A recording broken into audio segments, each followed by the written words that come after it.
সুপ্রিয় দর্শক মণ্ডলী, আপনারা দেখতেই পাচ্ছেন এটা কিন্তু ঝিঙে গাছ। ঝিঙে তরকারি হিসেবে আমাদের গ্রাম অঞ্চলে মা বোনেরা খেয়ে থাকে, আমরা নিজেরাও খেয়ে থাকি।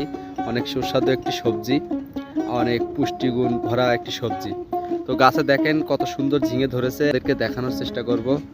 দেখেন এই পাশে আরেকটা ধরেছে, আরো অনেকগুলো ঝিঙে ধরেছে গাছে। আমি আপনাদেরকে পরপর দেখাবো। আর গাছটা দেখেন কত সুন্দর, একটি বাঁশের আগালির সাথে গাছটিকে উঠাই দিয়েছে কৃষক ভাই। আরো ফুল ধরেছে, এই যে নতুন নতুন ঝিঙে ধরছে।